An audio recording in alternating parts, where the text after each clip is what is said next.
My sister wants to have her Thanksgiving debut showcasing her special recipe, and my mother wants me to turn hosting over her, but she got karma for enabling this when it hit her tongue. Every year, our family does a big Thanksgiving dinner, and we all typically bring a dish or two. My sister, who's a lovely person in every other way, insists on cooking something homemade every time. The issue: she's not a great cook, and I don't mean just not great, I mean she has somehow managed to turn classic dishes into borderline inedible creations. For context, last Thanksgiving, she showed up with her special recipe stuffing that was over-seasoned with random spices like cinnamon and cardamom. It was dry, and the flavors were confusing and totally off for stuffing. Only one person took a small bite, and the rest went untouched. Another year, she brought a green bean casserole that had some kind of strange, chewy texture. She later admitted she used coconut milk and almond flour to experiment. No one wanted seconds of that, either. This year, I'm hosting Thanksgiving. Since I'm responsible for putting it all together, I wanted to keep the menu consistent so that people could actually enjoy a cohesive meal. I thought I'd avoid drama by asking her to bring non-food items instead, like wine,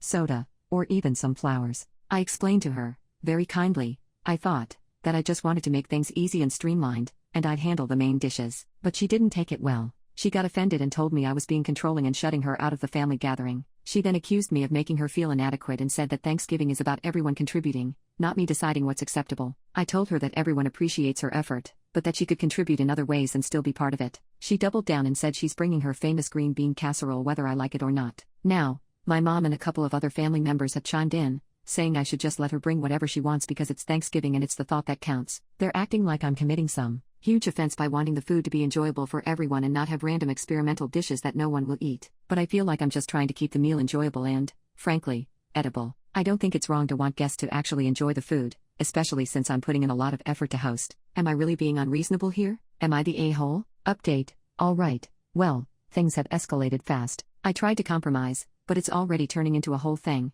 and Thanksgiving is still a few weeks away. After our last conversation, my sister was being pretty cagey about what she planned to make, so I reached out to my mom, hoping she could help smooth things over. Instead, she got defensive, saying I'm overthinking and that it's just one dish. I told her I wasn't sure it was just one dish anymore, especially after hearing about my sister's grocery haul, including canned oysters and edible glitter. Then my mom let slip that my sister has been hard at work on some creative menu she's planning as her Thanksgiving surprise. Apparently, she's been telling the family group chat, which I wasn't included in, by the way, that I'm being controlling and that she wants to expand everyone's palate with something truly unique. To top it off, my cousin sent me a screenshot from the group chat where my sister said she's bringing not one but 3 dishes to Thanksgiving now. She's calling them her Thanksgiving trio experience, complete with their own place settings and little menu cards she's designing. I'm officially panicking because I have no idea what she's planning to serve, and from what I've heard, it's not remotely traditional. At this point, half the family thinks I'm overreacting, while the other half is texting me with things like, is she really bringing glittered sweet potatoes? I feel stuck. If I try to control it anymore,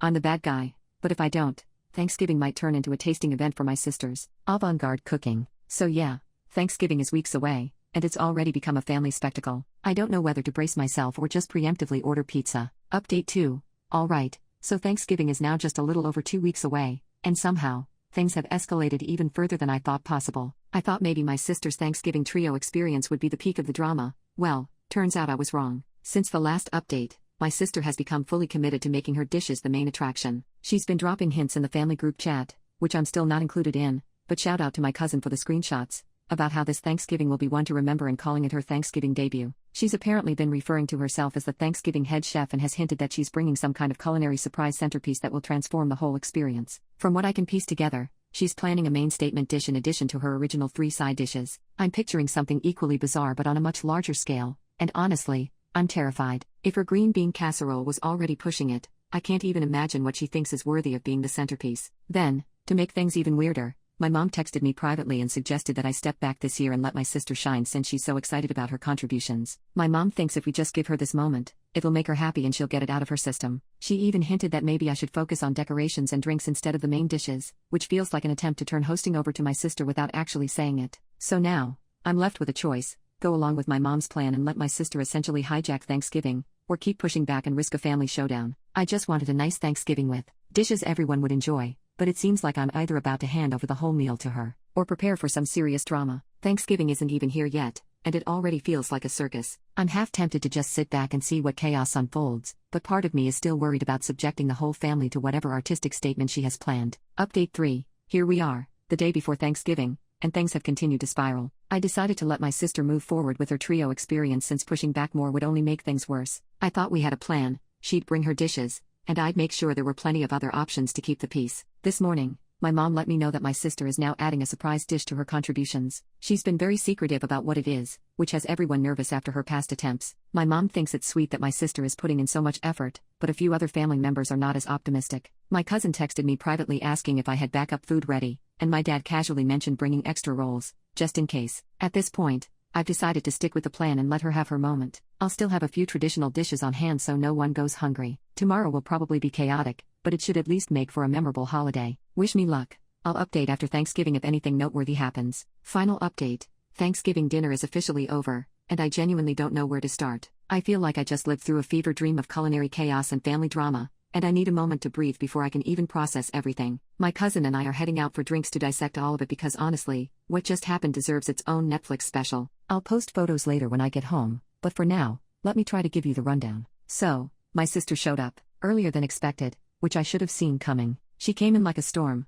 carrying not just her 3 dishes but also this giant platter wrapped in foil, which she was clearly trying to make a big deal about. She immediately started rearranging the table, moving my dishes to the side so hers could take center stage. She even brought her own table runner and candles, saying something about setting the mood for a creative dining experience. I decided not to fight her on it because, at this point, I just wanted to get through the night without a blow-up. Her trio experience was, well, let's just say it was everything I feared and more. She started with a glittery sweet potato mash that somehow managed to taste like a mix of sugar and sand. The glitter wasn't even edible glitter, it was craft glitter, which I didn't realize until one of the kids said, "This is crunchy," and I looked closer. Then there was the cranberry and oyster relish. Yes, oysters and cranberries. It looked like someone had spilled jam into clam chowder, and the smell alone was enough to make me lose my appetite. Finally, she brought a pumpkin curry casserole that had raisins in it for some reason and this weird fishy smell that clung to the air for way too long. But the pièce de résistance was her surprise centerpiece dish, which turned out to be a turkey gelatin mold. Yes, she took ground turkey, mixed it with some kind of broth and seasonings, and turned it into a wobbly,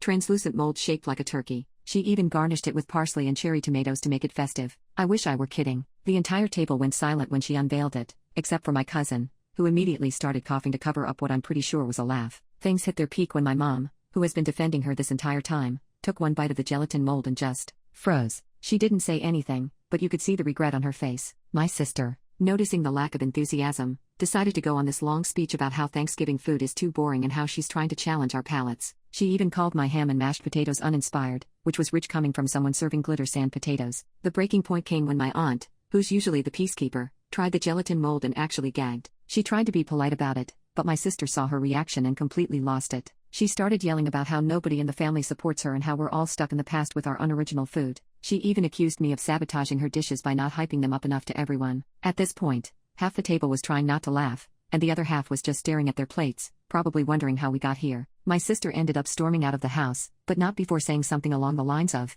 "You'll regret not appreciating my vision when I'm famous." She left most of her food behind, which my cousin and I quietly threw out after dinner. The rest of the night actually turned out pretty nice once the tension was gone. My dad's emergency ham was a lifesaver, and everyone agreed that next year, we're either going to a restaurant or just skipping Thanksgiving altogether. So now I'm sitting here wondering how this even became my life. This Thanksgiving was truly something else, and I don't know whether to feel relieved it's over or brace myself for whatever fresh chaos my sister has planned for next year.